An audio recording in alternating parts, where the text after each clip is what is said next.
Greetings, F1 enjoyers, and this is it. The final race of the season.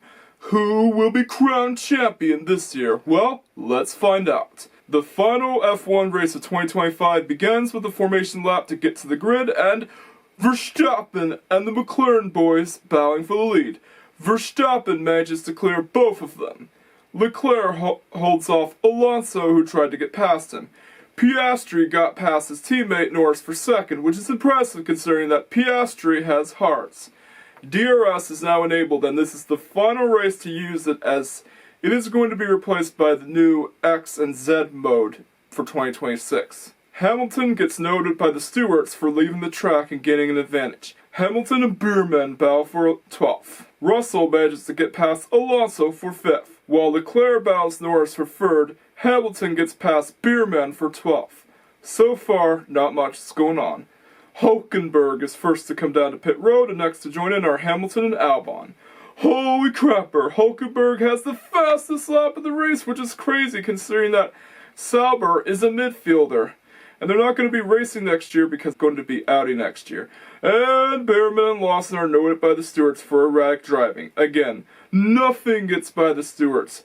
And Lawson gets penalized. Yeah, that's to be expected, as he was noted by the stewards for erratic driving. Dang it! Russell decides to take the risk to come down to pit road to undercut Leclerc, and Hajar joins in alongside him. Bortoleto is next to come down to pit road. Norris decides to make his pit stop, and so does Leclerc. Sainz makes his pit stop, and Norris and Lawson bow for 5th.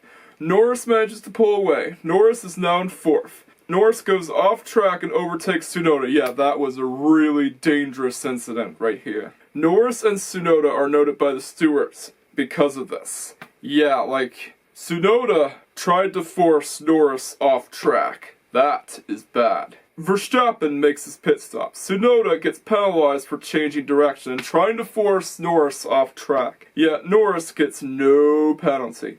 Hamilton and Antonelli get black and white flagged for exceeding track limits, and they get penalized.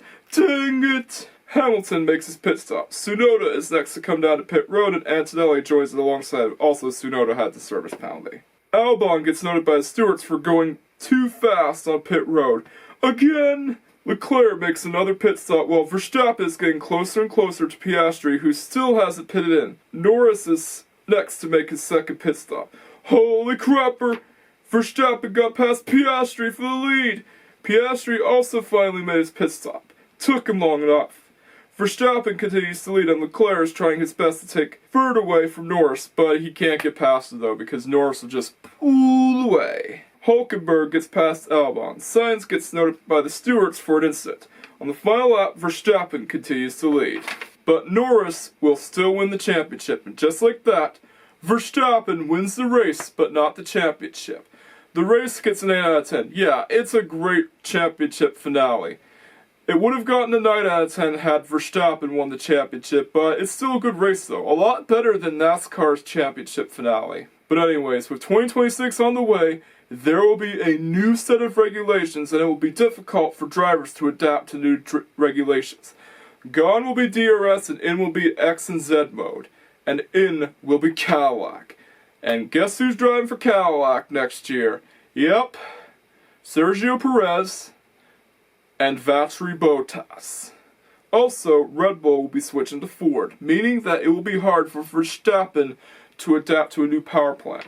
As expected, we get driver interviews, driver talk in the cooldown room, and the winning driver's national anthem that gets played in victory lane. We also get the championship trophy, so yeah, in my opinion, this year's Formula 1 championship finale managed to be a much better championship finale than that disaster that happened in NASCAR. And some people are actually happy that Norris won the championship, and in my opinion, the number 1 looks kind of cursed on Norris's car. I don't usually picture Norris with the number 1, but oh well, he gets to keep the number, and that's that. And here's a race of me using the Ferrari 296 GT3 painted up like Verstappen's Nürburgring car. So, let's go!